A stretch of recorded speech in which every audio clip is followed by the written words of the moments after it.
Sejam bem-vindos ao nosso canal. Nós queremos pedir a todos vocês, se possível, se inscrevam no nosso canal e nos ajude a crescer. Também não esqueça de deixar ao final o seu like, se gostou ou não gostou do nosso estudo.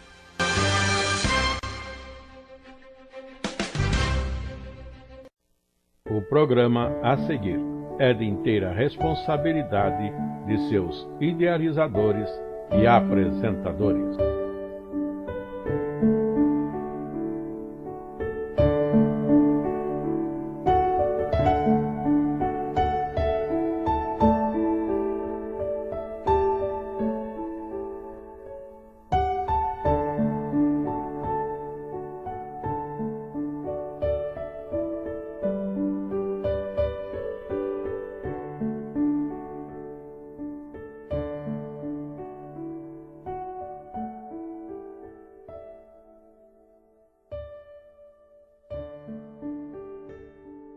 Irmãos, a paz do Senhor Jesus Cristo, os irmãos que aqui estão no templo central conosco, os irmãos que estão nos acompanhando pelo Facebook, pelo YouTube, graças a Deus, conforme o pastor já mencionou, chegamos à nossa lição de número 13 deste trimestre este que nós estudamos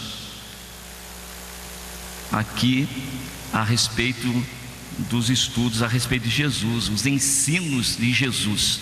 Esse foi o nosso assunto. E agora, na lição de número 13, nós temos Jesus e a sua paixão, tema principal nosso para esta oportunidade. Nós temos a leitura bíblica em Mateus capítulo de número 20, que nós vamos fazer aí no decorrer dos tópicos da lição. No nosso texto áureo, Mateus capítulo 16, verso 21, desde então começou Jesus a mostrar aos seus discípulos que convinha ir a Jerusalém e padecer muito dos anciãos e dos principais dos sacerdotes e dos escribas, e ser morto e ressuscitar ao terceiro dia. Nós temos um sumário da lição com uma introdução e os 3 tópicos que nós estaremos então desenvolvendo. Na nossa introdução lemos: nesta última lição do trimestre, propomos estudar algumas passagens onde Jesus fala aos seus discípulos acerca da sua paixão, isto é, dos seus sofrimentos que começaram ao ser ele entregue nas mãos dos líderes dos judeus e que culminaram na sua morte na cruz do Calvário. E ao avisar os seus discípulos de antemão, o mestre queria tanto prepará-los para que não fossem escandalizados quando estas coisas acontecessem, como também ensiná-los sobre como em tudo se cumpriria o propósito inefável de Deus, pelo qual a salvação do seu povo seria eternamente assegurada. Aqui está então a nossa introdução. Já destaco com os irmãos nessa oportunidade de introdução a definição para a paixão, ou seja, os sofrimentos que Jesus ele passaria, desde que fosse entregue nas mãos dos líderes dos judeus e que também culminariam aí na sua morte na cruz do Calvário. Isso que nós entendemos então como a paixão de Jesus. Nosso primeiro tópico, Jesus anuncia a sua paixão. Mateus capítulo 20, verso 17, 18 e 19. A leitura do texto: e subindo Jesus a Jerusalém, chamou à parte os seus discípulos, ou os seus 12 discípulos, e no caminho disse-lhes: eis que vamos para Jerusalém, e o Filho do Homem será entregue aos príncipes dos sacerdotes e aos escribas, e condená-lo-ão à morte, e o entregarão aos gentios para que dele escarneçam e o açoitem e crucifiquem. Ao terceiro dia ressuscitará. Um destaque do texto também para nós é que Jesus, ele estava convicto da sua missão e de todo o desenrolar da mesma, desde aí então o seu sofrimento pelo qual ele passaria nos seus últimos dias, a cruz e também a sua morte, mas também tinha conhecimento que ele ressuscitaria. A morte não poderia segurar o príncipe da vida. Então, um destaque importante, que é bom que todos que têm chamado tenham a convicção desse chamado, a certeza de cada passo que está dando diante de Deus. Assim Jesus cumpriu o seu ministério, em total obediência ao Pai. Assim sendo, os sofrimentos para ele fazia parte dessa sua caminhada e dessa sua jornada. Portanto, não havia nenhuma surpresa para Jesus, né? Era o cumprimento das profecias.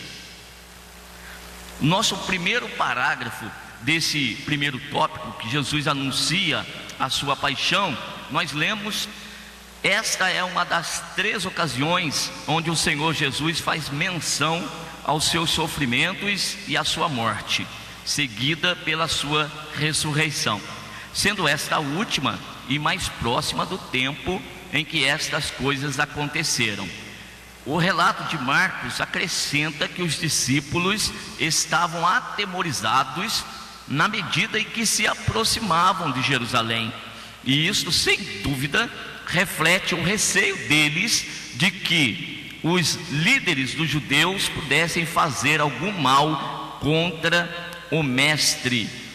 Eu faço essa leitura aqui e nós vamos fazer o destaque da referência que está aí apontada, e já vamos observar também como que o comportamento dos discípulos, esse comportamento era totalmente diferente do comportamento de Jesus. Embora tivessem recebido a instrução, a orientação, o Senhor Jesus já havia dito o que aconteceria. Eles também tinham as escrituras que também conheciam. No entanto, eles ainda são tomados por surpresas, ou também pelo temor, pelo pavor, ou seja, andavam segundo aí um padrão humano. E é exatamente isso que o Senhor Jesus, ele quer instruir os seus discípulos, e que também fica para nós uma lição muito importante. Marcos capítulo 10 e o verso de número 32: e iam no caminho subindo para Jerusalém, e Jesus ia diante deles, e eles maravilharam-se e seguiam-no atemorizados. E tornando a tomar consigo os 12, começou a dizer-lhes as coisas que lhe deviam sobrevir. João capítulo de número 11, versículo 7 e versículo de número 8: depois disso, disse aos seus discípulos: vamos outra vez para a Judéia. Disseram-lhe os discípulos: Rabi, ainda agora os judeus procuravam apedrejar-te, e tornas para lá? Desses versículos, nós aqui então entendemos melhor aquilo que lemos, por quanto da preocupação dos discípulos com o final aí da caminhada até Jerusalém. Na continuidade da leitura do parágrafo, é verdade que o próprio Senhor por algum tempo evitou subir à Judéia, devido a esta mesma animosidade dos seus opositores, que desejavam matá-lo. Porém, enquanto os discípulos desejavam proteger e impedir que o mestre caísse nas mãos de seus inimigos, porque pensavam que a sua morte representaria o fim de todas as esperanças deles, o próprio Jesus sabia que havia vindo a este mundo para morrer. E embora isso somente devesse acontecer quando chegasse a sua hora, não se expunha desnecessariamente ao perigo, como que tentando a Deus. Deixei marcado na lição para nós esse ponto aí do parágrafo, para que nós prestemos bem atenção no que aqui foi comentado. Como eu já disse, Jesus ele já tinha conhecimento do que lhe aconteceria, afinal de contas, ele havia se manifestado para tal, morrer na cruz para resgatar o homem dos seus pecados. Então, era parte da sua missão.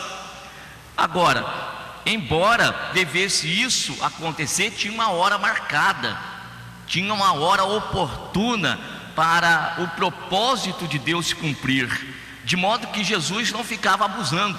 Foi isso que nós acabamos de ler, não em momentos desnecessários. Aliás, nós vamos ler texto que acontecia de Jesus, muitas das vezes, ele sair do meio da turba para que não o apedrejassem, porque não era ainda o momento. E também Jesus, ele gozava de uma tranquilidade muito grande, porque pelo conhecimento que ele tinha de que a vontade de Deus iria se cumprir totalmente nele, e não seria fora de tempo. Tudo que estava escrito tinha um tempo determinado, e Jesus então tinha uma plena confiança na graça e no poder de Deus. Outra lição que fica para nós aqui, não devemos nos preocupar, ter preocupações com aquilo que vai acontecer com cada um de nós no desenvolvimento aí do nosso ministério.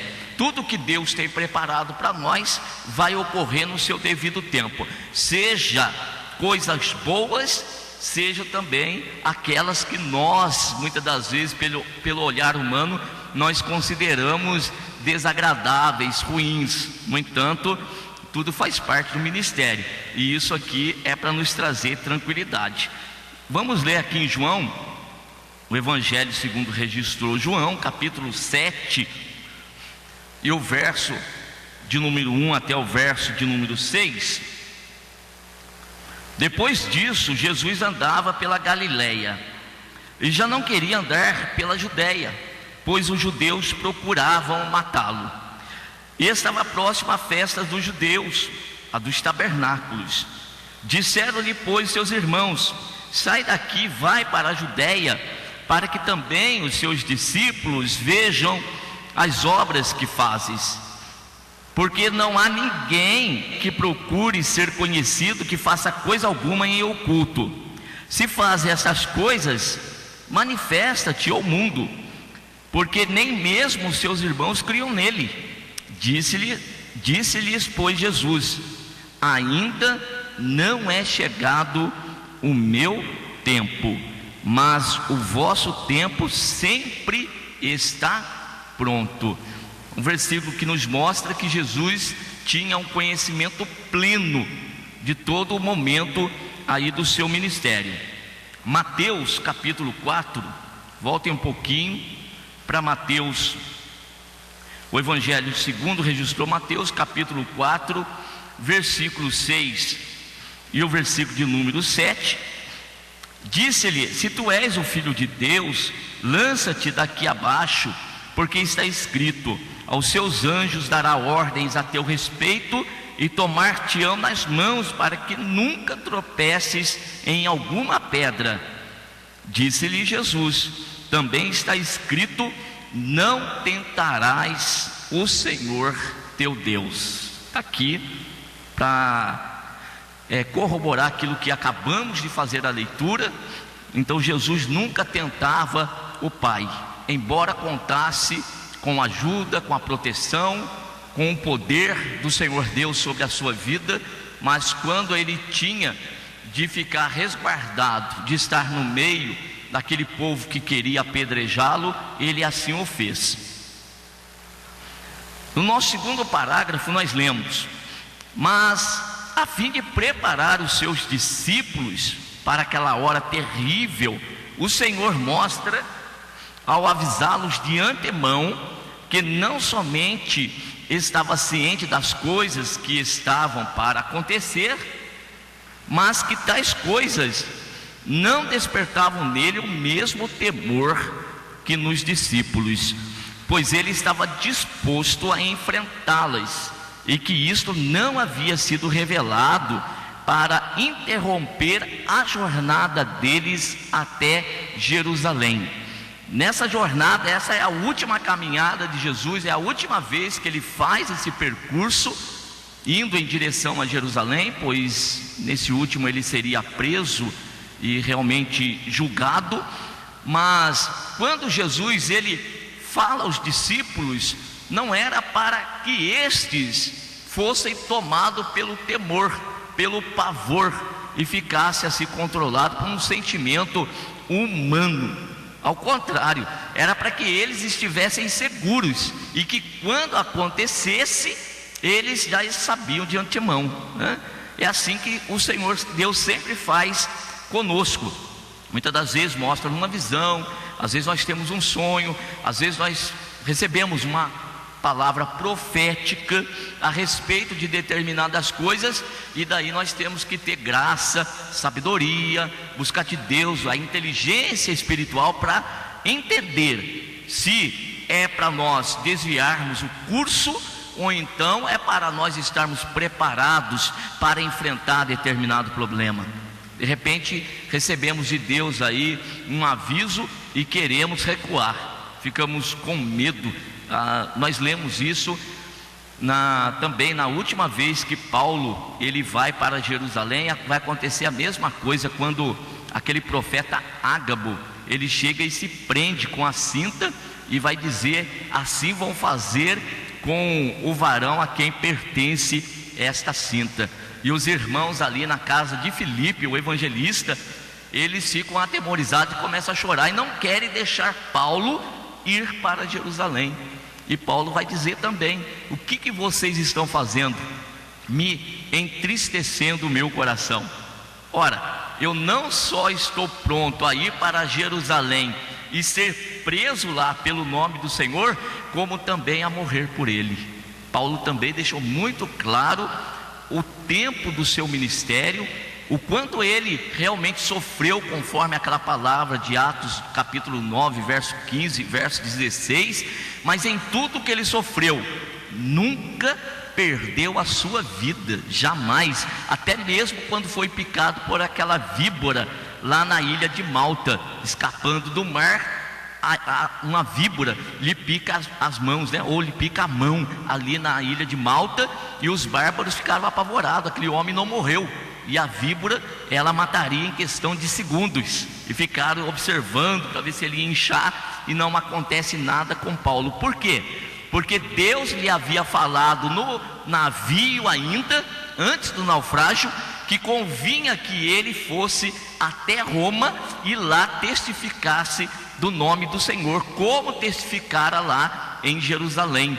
Então Paulo também deixou essa lição para nós, desta convicção do chamado.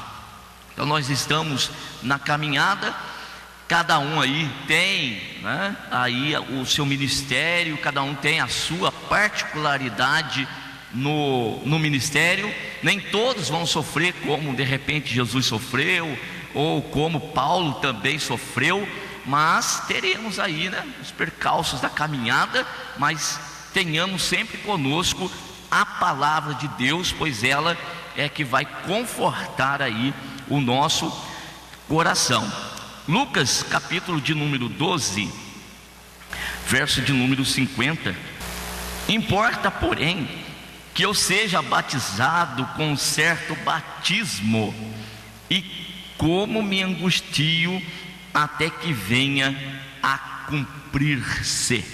Olha que situação, olha o batismo aqui, o batismo pelo qual Jesus passaria. Que batismo é este? O sofrimento, todo aquele seu julgamento, e depois ser levado à condenação, e uma condenação de cruz, ser crucificado, e ele estava angustiado por esse momento. Isso se manifesta aí a parte humana de Jesus, porém ele estava convicto de que precisava cumprir a vontade do Pai. Afinal de contas, era para isso que ele havia se manifestado, né?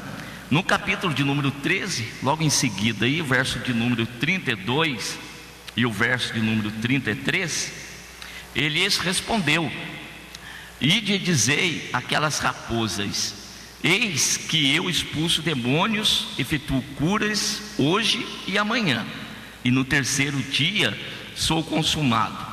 Importa, porém, caminhar hoje, amanhã e no dia seguinte, para que não suceda que morra um profeta fora de Jerusalém.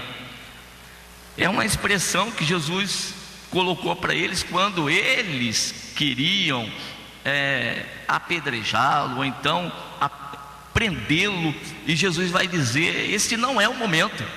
Vocês vêm até aqui onde eu estou, eu ainda vou caminhar hoje, eu ainda caminho amanhã, e eu só passarei pela prisão no tempo oportuno de Deus, porque não convém que o profeta morra fora de Jerusalém. Ora, o cumprimento das profecias era para dentro de Jerusalém, não lá onde Jesus se encontrava naquele momento. Essa é a explicação até desse versículo aqui.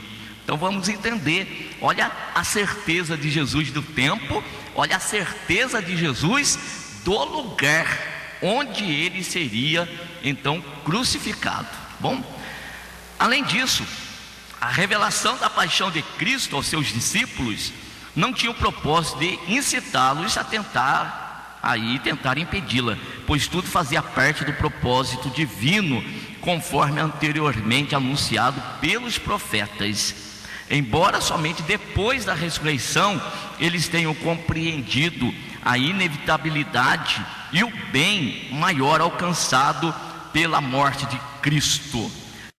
No processo ali de ensino, afinal de contas eram discípulos de Jesus, e naquele momento também fazia parte desse discipulado.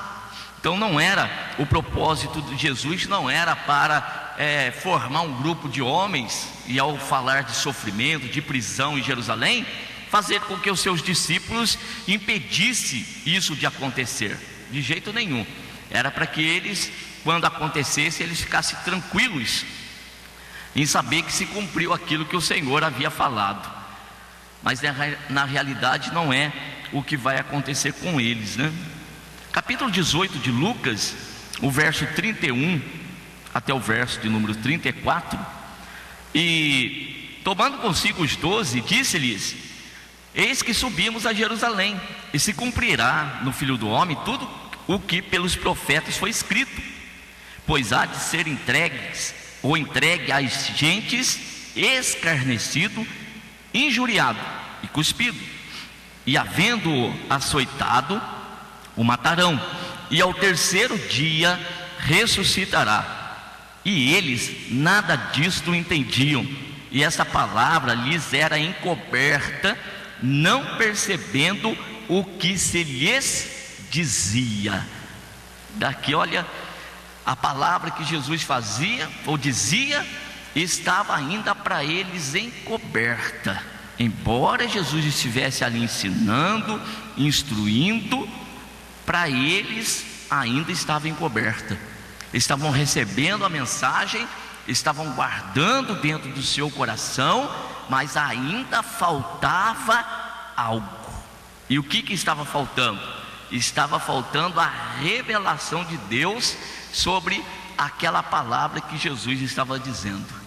Então eles ainda não compreendiam na essência o que Jesus passaria de sofrimento, e tampouco a respeito da ressurreição de Jesus ao terceiro dia. Aqui em Lucas mesmo, capítulo 22 e o verso 52 e 53, disse Jesus aos principais dos sacerdotes e capitães do templo e anciãos que tinham ido contra ele: saístes como a um salteador com espadas e varapaus? Tenho estado todos os dias convosco no templo, e não estendestes as mãos contra mim. Mas esta é a vossa hora e o poder das trevas. Agora Jesus esclarece para os seus opressores que realmente eles conseguiram, era exatamente porque era um momento das trevas. Deus havia permitido isso. Capítulo de número 24, verso 25 até o 27. Caminho de Emaús com aqueles discípulos, e ele lhes disse: ó nécios e tardos de coração, para crer tudo o que os profetas disseram. Porventura não convinha que o Cristo padecesse essas coisas e entrasse na sua glória? E começando por Moisés e por todos os profetas, explicava-lhes o que deles se achava em todas as Escrituras. E mesmo eles tendo conhecimento das Escrituras, e agora já estavam com Jesus ao seu lado, ressuscitado, e mesmo assim eles não perceberam que era Jesus, e tampouco entenderam a mensagem que Jesus vai transmitir para eles. Quando é que realmente isso vai descer ao coração e ao entendimento deles? Depois que Jesus se ausenta, ao partir o pão com eles, ao dar graças com ele, depois sair, aí sim Jesus vai permitir que o entendimento deles então fosse aberto. Já vemos que isto é um agir de Deus, é um mover de Deus sobre a vida do homem. Lemos as Sagradas Escrituras, estudamos, nos aplicamos, mas precisamos sim do agir do Espírito Santo de Deus sobre as nossas vidas para poder entender aquilo que nós estamos estudando. Verso 44 até o verso 47, mesmo texto, e disse-lhes: são essas as palavras que vos disse estando ainda convosco, que convinha que se cumprisse tudo o que de mim estava escrito na lei de Moisés, e nos profetas, e nos salmos. Então abriu-lhes o entendimento para compreenderem as Escrituras, e disse-lhes: assim está escrito e assim convinha, que o Cristo padecesse e ao terceiro dia ressuscitasse dos mortos, e em seu nome se pregasse o arrependimento e a remissão dos pecados em todas as nações, começando por Jerusalém. Versículo muito importante, esse versículo de número 45, que é o momento em que está escrito em que Jesus então abriu-lhes o entendimento para que então entendesse as Escrituras, que ele próprio estava falando ou mencionando com eles. É uma ação do Senhor sobre a vida dos homens.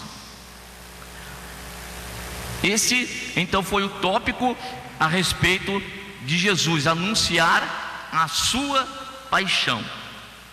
Seguindo para o nosso segundo tópico, Jesus anuncia agora a paixão dos seus seguidores. Mateus capítulo 20, verso 20 até o verso 28, percebemos que a paixão aqui, existe a paixão de Jesus, mas também vai ter a paixão dos seus seguidores. Paixão nós já definimos como um processo de sofrimento. Jesus passou por ele, e agora também Jesus anuncia que os discípulos também passarão. Vamos fazer a leitura. Então se aproximou dele a mãe dos filhos de Zebedeu com seus filhos, adorando e fazendo-lhe um pedido. E ele disse-lhe: que queres? Ela respondeu: dize que esses meus 2 filhos se assentem, um à tua direita e outro à tua esquerda no teu reino. Jesus, porém, respondendo, disse: não sabeis o que pedes. Podeis vós beber o cálice que eu hei de beber e ser batizados com o batismo com que eu sou batizado? Dizem-lhe eles: podemos. E diz-lhes ele: na verdade bebereis o meu cálice, mas o assentar-se à minha direita ou à minha esquerda não me pertence dá-lo, mas é para aqueles para quem meu Pai o tem preparado. E quando os 10 ouviram isso, indignaram-se contra os 2 irmãos. Então Jesus, chamando-os para junto de si, disse: bem sabeis que pelos príncipes dos gentios são estes dominados, e que os grandes exercem autoridade sobre eles. Não será assim entre vós, mas todo aquele que quiser entre vós fazer-se grande, que seja vosso serviçal. E qualquer que entre vós quiser ser o primeiro, que seja vosso servo. Bem como o Filho do Homem não veio para ser servido, mas para servir e para dar a sua vida em resgate de muitos. Nosso primeiro parágrafo, nós lemos: na continuação da mesma mensagem, vem à tona o desajuste dos discípulos, ou pelo menos de alguns deles, e com o sentido do discurso anterior. Enquanto o mestre apontava para os sofrimentos que ele deveria padecer inevitavelmente, e em breve para se conformar à vontade de Deus, 2 discípulos se aproximam expressando tanto seu interesse exclusivo em sua exaltação pessoal no reino de Deus, como se já tivessem esquecido que o caminho para a exaltação no reino dos céus passa pela renúncia e pelo levar da cruz. Olha o que lemos: enquanto os discípulos, ou Jesus, está explicando para eles o quanto ele, Jesus, iria sofrer na mão dos judeus, eles estão preocupados com posição. Eles não estão nem preocupados com o sofrimento do seu mestre. Agora, deixou entrar no coração uma preocupação maior. E qual que é a preocupação?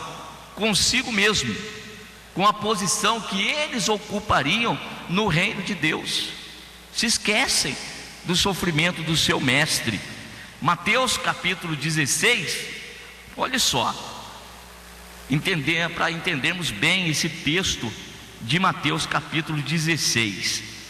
Os discípulos estão buscando exaltação pessoal e esquecem totalmente de que no reino de Deus, olha só, a exaltação ela tem que passar obrigatoriamente pela renúncia e pelo levar da cruz, senão não tem como ser exaltado.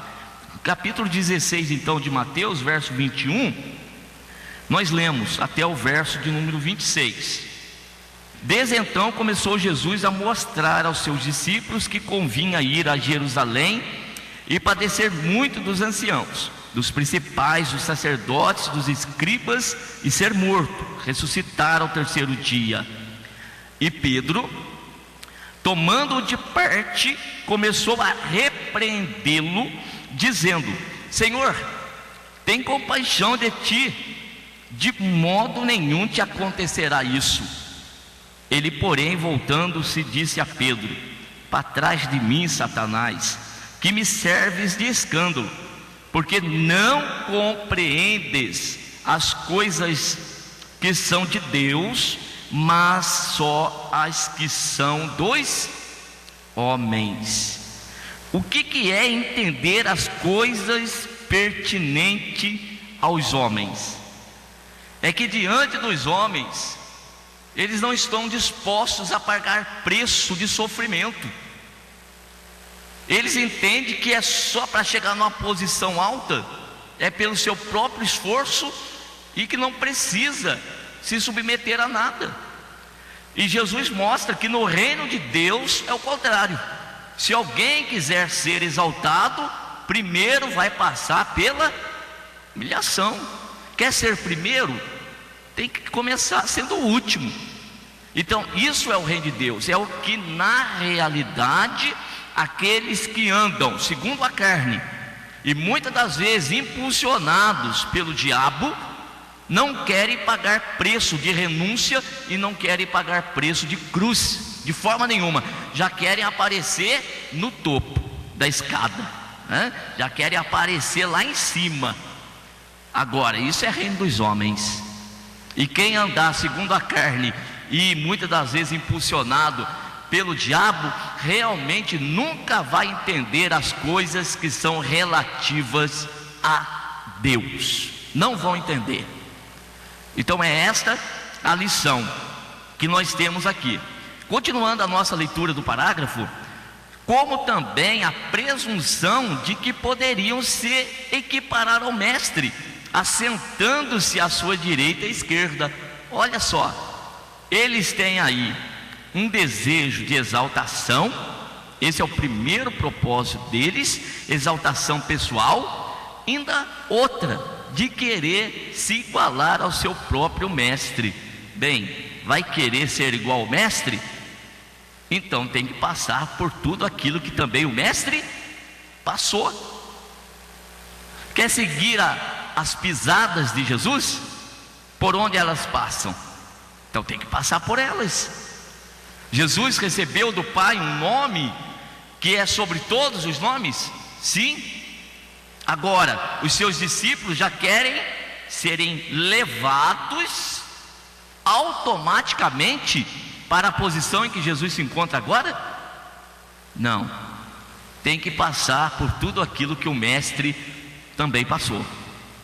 Então, continuando a nossa leitura, se para sentar-se em sua própria glória o Senhor deveria trilhar o caminho de sofrimento e da cruz, por que deveria ser diferente para os discípulos? Por que esses dois agora já querem logo estarem à sua direita, e uma à direita e outra à esquerda, quando Jesus entrasse então no seu reino?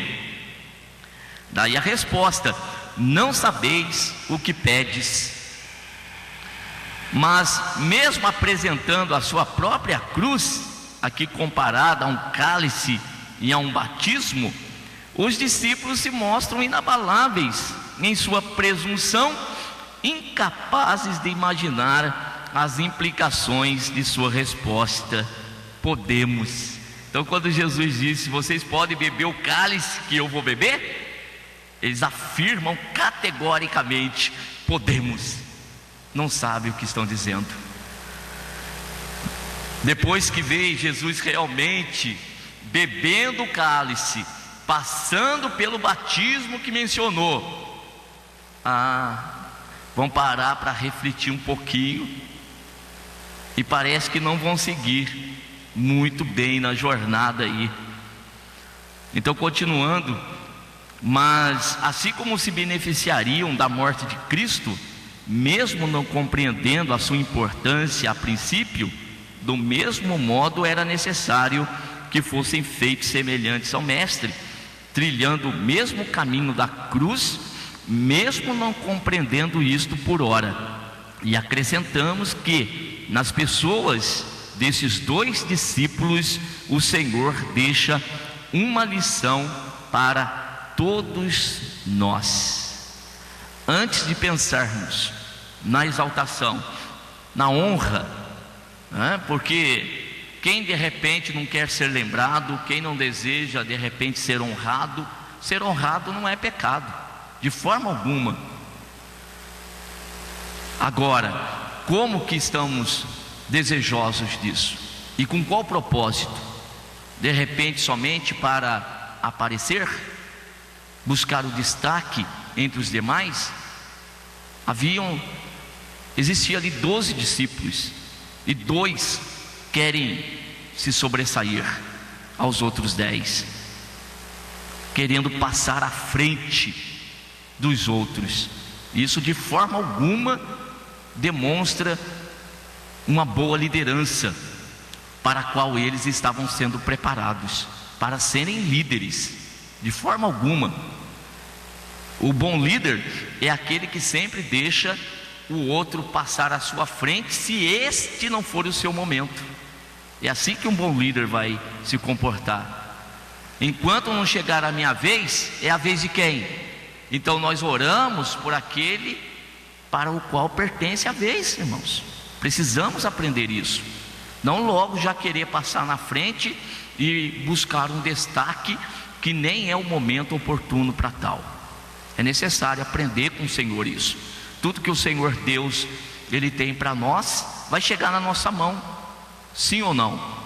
Com certeza. Ninguém vai impedir daquilo que deseja o nosso coração de alcançarmos.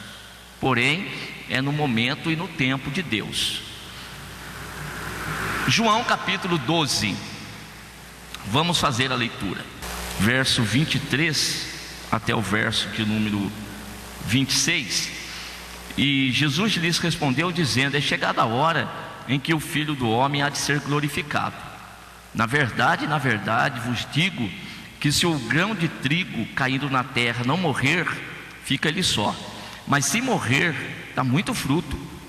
Quem ama a sua vida, perdê-la-á, e quem neste mundo aborrece a sua vida, guardá-la-á para a vida eterna.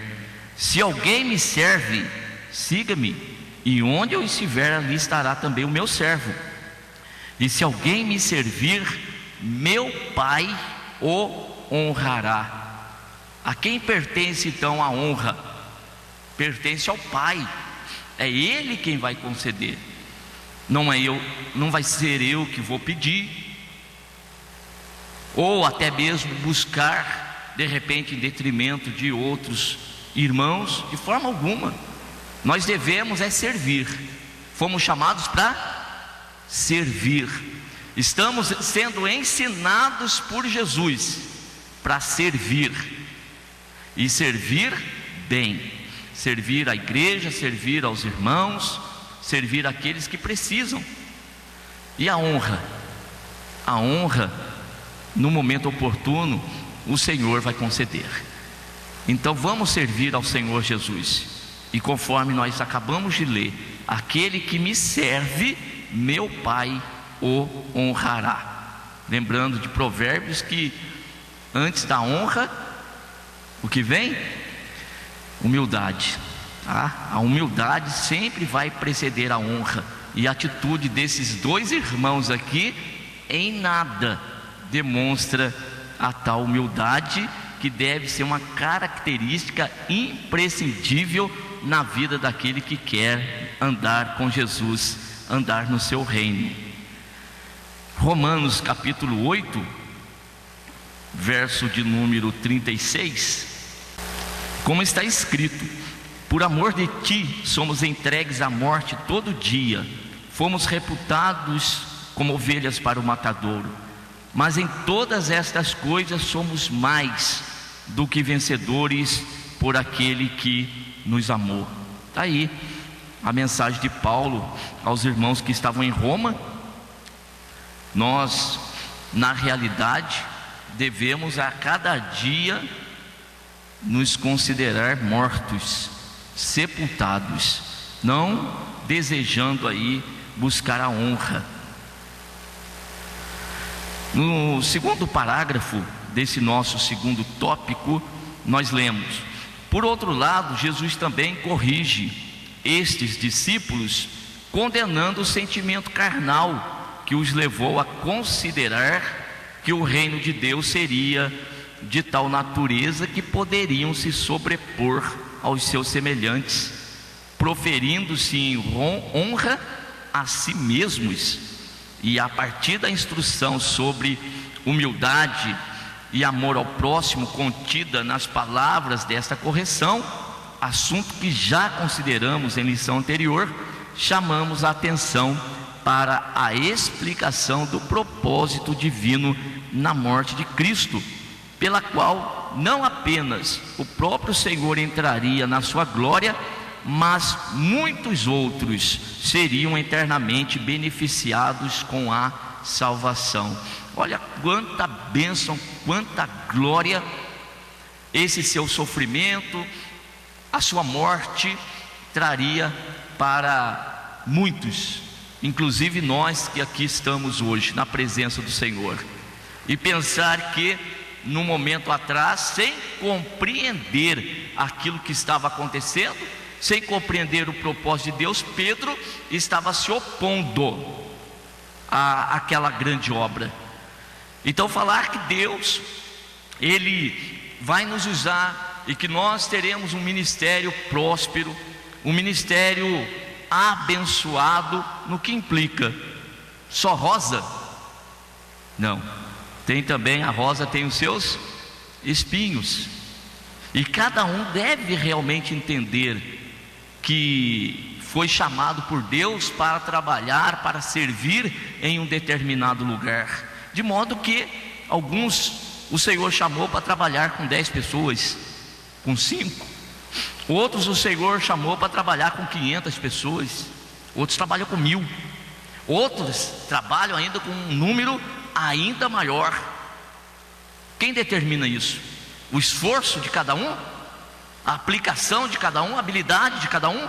Não, mas sim o propósito de Deus, o grande propósito de Deus. Jesus teve um ministério de quantos anos?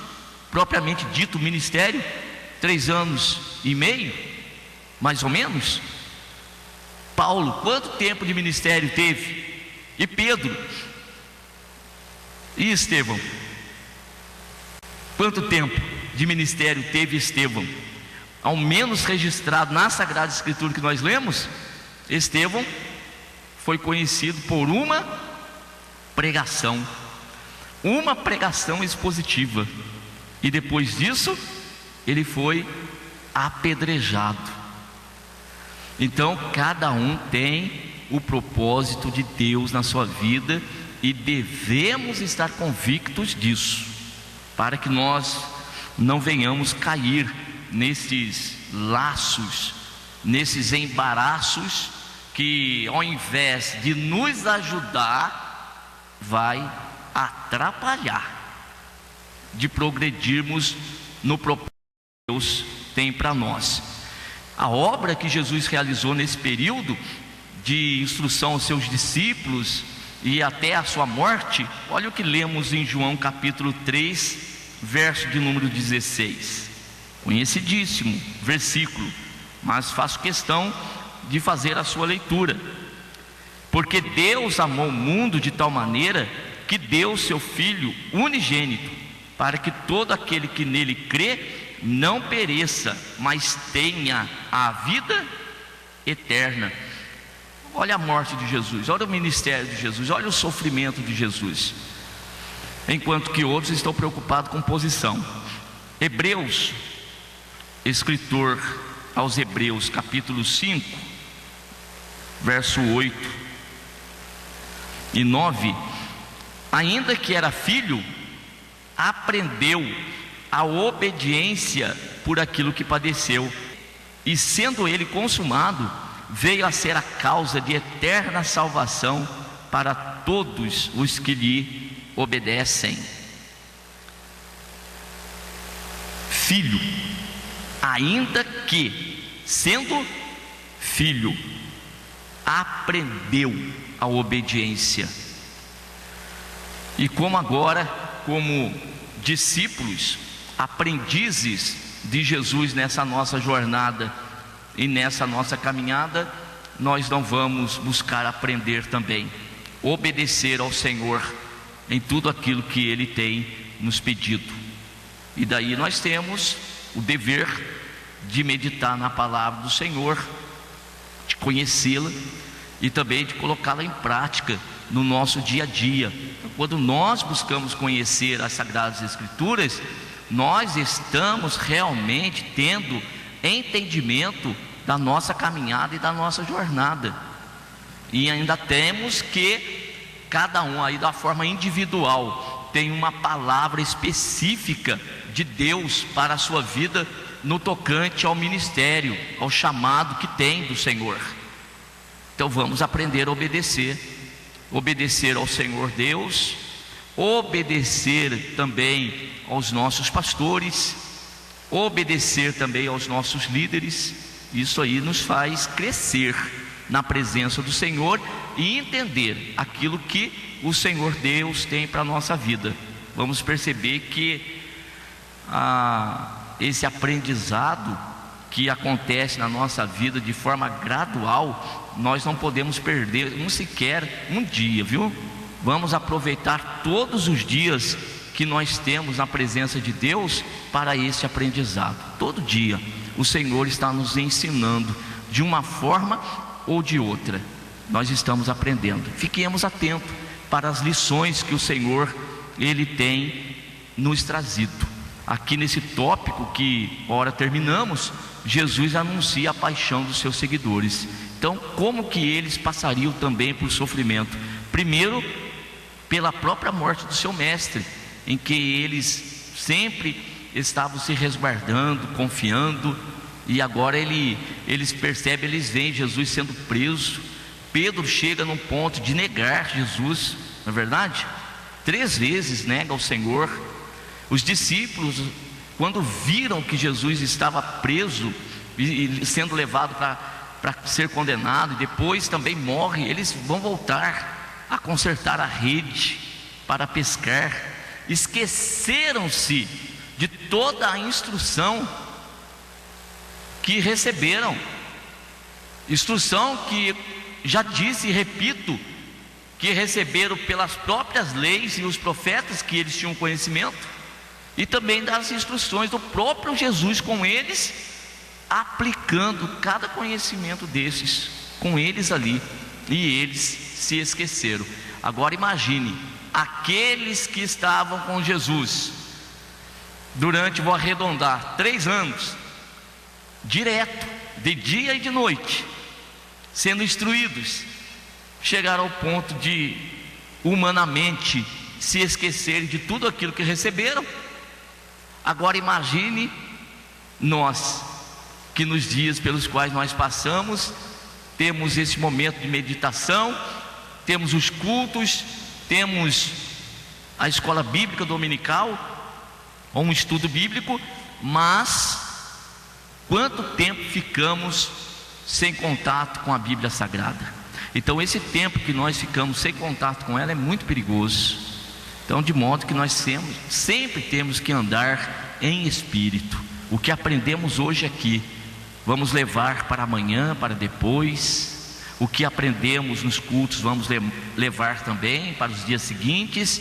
O que aprendermos nos estudos bíblicos na igreja, escola bíblica dominical, vamos levar para os dias seguintes, para que nós não caiamos nesse mesmo erro de sempre receber instrução e às vezes nunca aprender aquilo que o Senhor quer nos mostrar. Seguindo para o terceiro tópico da nossa lição, de número 13, Jesus e a sua paixão. Nesse terceiro tópico, nós temos Jesus institui o memorial da sua morte. Capítulo 26 de Mateus, verso 26. Enquanto comiam, Jesus tomou pão e, abençoando-o, o partiu e o deu aos seus discípulos e disse: tomai, comei, isto é o meu corpo. E tomando o cálice e dando graças, deu-lhe, dizendo: bebei dele todos, porque isto é o meu sangue, o sangue do Novo Testamento, que é derramado por muitos para a remissão dos pecados. E digo-vos que desde agora não beberei desse fruto da vide até aquele dia em que eu beba de novo convosco no reino de meu Pai. Nosso primeiro parágrafo: enquanto celebravam a Páscoa, seguindo aí o rito instituído através de Moisés, Jesus aproveita esta oportunidade simbólica do que estava para acontecer e se cumprir quanto à sua morte, para instituir um ato mais simples, mas igualmente simbólico e mais apropriado ao fim dos tempos, onde as coisas anteriormente prefiguradas em sombras agora são manifestas na sua imagem exata, uma vez que se cumpriram, e que agora serviria como um memorial, uma recordação ou lembrança daquele que é o Cordeiro de Deus, que morreu por nós e que é, portanto, a nossa verdadeira Páscoa. Aqui está essa observação também no material de classe para vocês a respeito desse memorial. O que é o memorial? A recordação, a lembrança de que Jesus, ele realmente é o Cordeiro de Deus. Então, na Páscoa, segundo Êxodo capítulo de número 12, época em que os israelitas estavam em cativeiro no Egito, e na libertação, naquele momento em que eles sairiam da escravidão, eles então sacrificaram a primeira Páscoa, celebraram a primeira Páscoa, e consistia na morte do cordeiro, cujo sangue seria passado dos umbrais das portas, para que quando o anjo passasse para a destruição, uma morte dos primogênitos, ele, avistando o sangue, ele passaria por cima daquela casa. Esse é o real significado, sentido da palavra Páscoa, passar por cima. E por que que aquele anjo passava por cima da casa que tinha a marca do sangue? Porque ali já havia morrido um, não haveria necessidade mais de morrer, porque já tinha morte. Mas na realidade o que tinha morrido ali era um cordeiro, o símbolo, a figura daquele que João, aqui no capítulo 1, verso 29, veio a identificar: eis aí o Cordeiro de Deus que tira os pecados do mundo. Então aquele cordeiro pascal, ele era a figura de Jesus, né? E agora Jesus, no seu cumprimento, agora junto com os discípulos, e na época certa, segundo Mateus capítulo 26, que era aí o primeiro dia dos asmos, e eles, como judeus, estavam celebrando, se preparando para sacrificar a Páscoa. Jesus agora, ele vai instituir aí esse memorial, que na realidade é a ceia, né? A Santa Ceia. E a partir disso, ele faz através de um pão e do cálice, que é o símbolo do seu corpo e do seu sangue. Na Páscoa, os irmãos percebem que eles olham para frente, né? Esperando o cumprimento do real, do verdadeiro, da manifestação do verdadeiro Cordeiro de Deus, que viria segundo as profecias. Na Santa Ceia nós trazemos a lembrança, é um memorial que nós agora já não estamos mais esperando o Cordeiro já se manifestou, já morreu por nós, e nós agora, na celebração da Santa Ceia, nós trazemos a lembrança, é o nosso memorial, que Jesus já morreu por nós, e agora nós somos lavados e remidos pelo sangue de Jesus Cristo, de modo que o mundo espiritual, ele olha para nós e enxerga a marca do sangue. Trazemos conosco a marca do sangue, não de um cordeiro animal, não, agora nós trazemos a marca do sangue de Jesus vertido na cruz do Calvário, sangue esse que ele derramou para nos tirar do mundo, né, daquela nossa vã maneira de viver. Eu quero fazer a leitura de 1 Coríntios, a primeira carta que Paulo escreveu à igreja de Corinto, capítulo de número 5 e o verso de número 7. Alimpai-vos, pois, do fermento velho, para que sejais uma nova massa, assim como estáis sem fermento, porque Cristo, nossa Páscoa, foi sacrificado por nós. Olha que texto. Deixar o fermento velho. O que é o fermento? Aquelas coisas que faziam parte do velho homem, principalmente obra da carne, que Paulo relata em Gálatas, aquela nossa vã maneira de viver, aqueles velhos comportamentos, velhos pensamentos, isso aí constitui fermento. Nós devemos lançar fora, deixar, porque Cristo, ele, a nossa Páscoa, já foi sacrificado por nós. Agora devemos viver realmente em novidade de vida.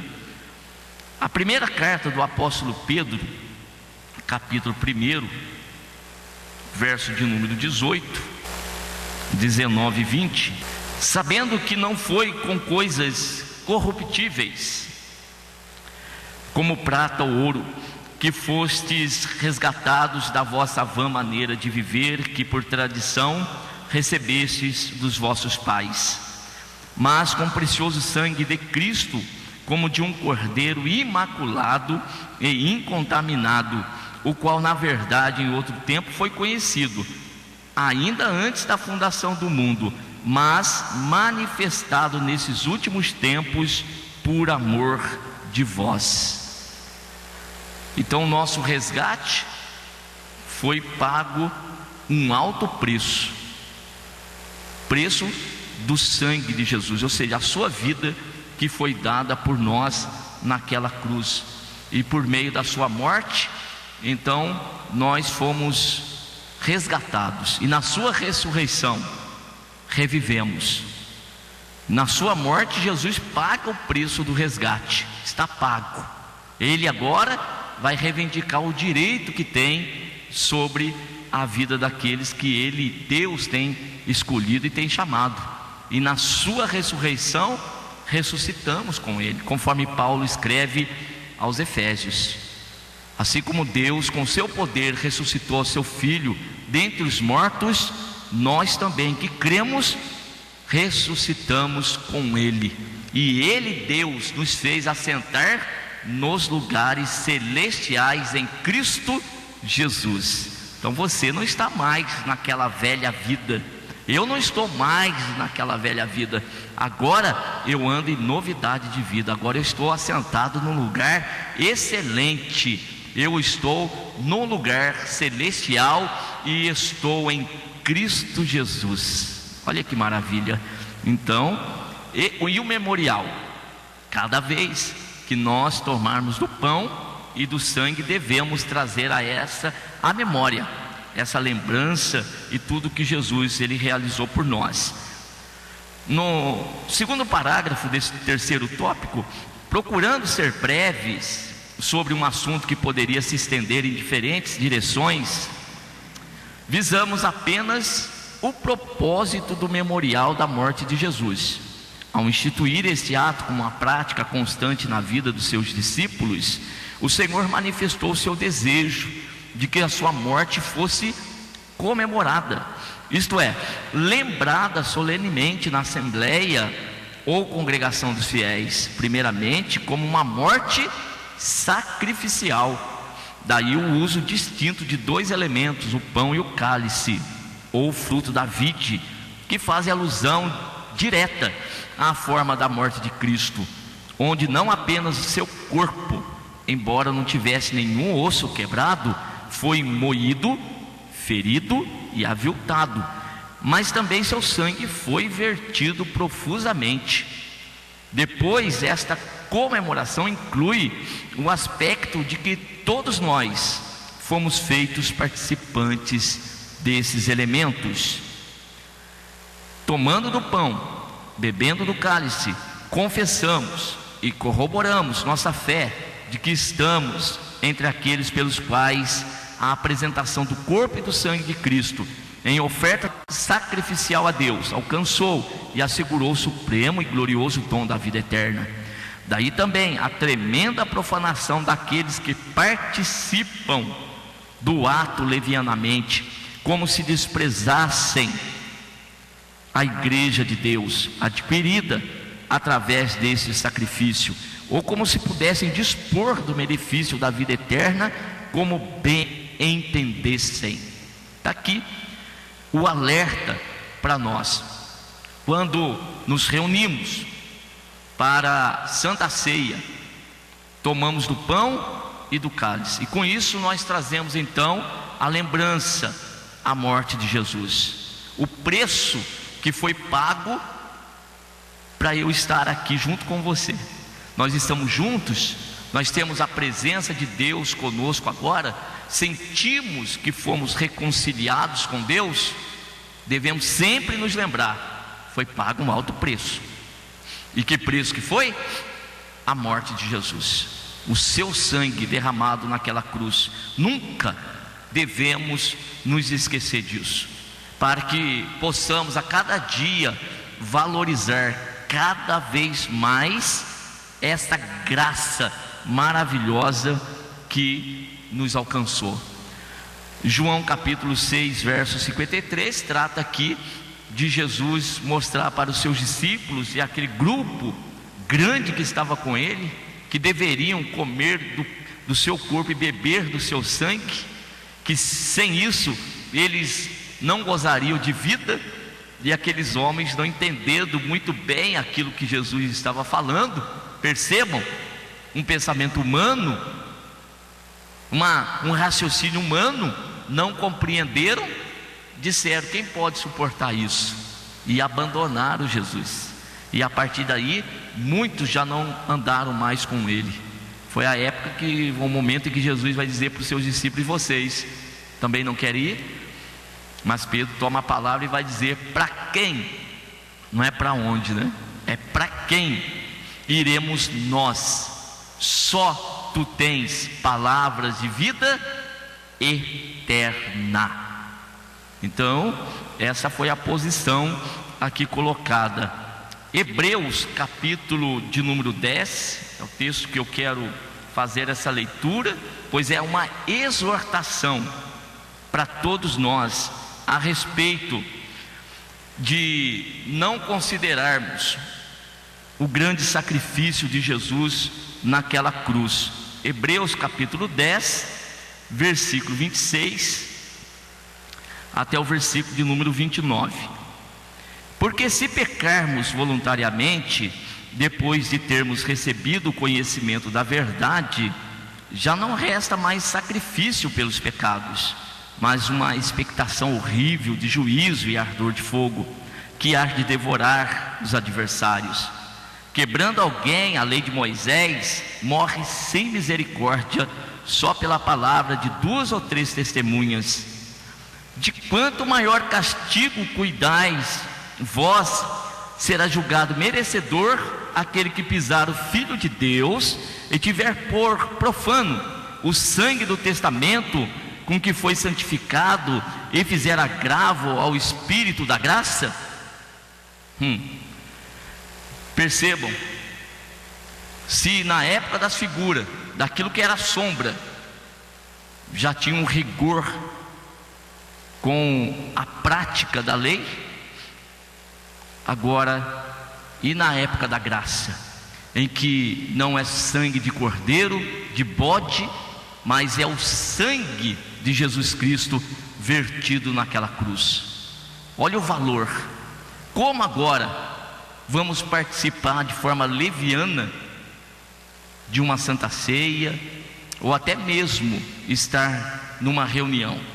Muitas vezes as pessoas ficam preocupadas muito com o ato também só em si, mas eu costumo dizer, quando você vem ao altar trazendo uma oferta, um sacrifício de louvor, de adoração, ora, estamos na presença de Deus também, devemos levar isso em consideração. Se fizermos de qualquer forma, de qualquer maneira, e não considerarmos a morte de Jesus, então estamos participando de forma leviana. E ai daquele que vai fazer tal coisa de forma consciente. Então é uma exortação que temos que trazer conosco sempre, e daí a necessidade, quando estivermos no culto de Santa Ceia, realmente trazermos a lembrança aí a morte de Jesus. Partindo para a conclusão, encerramos assim mais um trimestre de estudos, onde nosso propósito foi o de abordar passagens dos evangelhos contendo ensinamentos de Jesus, mas que fugiam ao escopo dos assuntos propostos em trimestres anteriores, onde contemplamos o Sermão do Monte, a vida de Jesus, as parábolas e os ensinos registrados no Evangelho segundo João. Assim, nossa compreensão dos evangelhos certamente tem se beneficiado e enriquecido grandemente com mais essa oportunidade de estudá-los de modo particular. Embora a fonte e o tesouro contido nesta porção da Bíblia, como em todas as outras escrituras, seja inesgotável e sempre será possível voltar a ela com novas propostas de estudo. Tá aí, irmãos. Assim, chegamos à lição de número 13, Jesus e a sua paixão. Seguimos aí o sumário da nossa lição com uma introdução. Um primeiro tópico, Jesus anuncia a sua paixão. No segundo, Jesus anuncia a paixão dos seus seguidores. E no terceiro, Jesus institui o memorial da sua morte. Nosso texto áureo de Mateus capítulo 16, verso 21. Desde então começou Jesus a mostrar aos seus discípulos que convinha ir a Jerusalém e padecer muito dos anciãos, dos principais dos sacerdotes, dos escribas, e ser morto e ressuscitar ao terceiro dia. Amém. Graças a Deus, encerramos aqui a nossa lição. Que Deus continue abençoando cada um de vocês, dando graça aí àqueles que são professores para ministrar aí nas suas salas. Amém?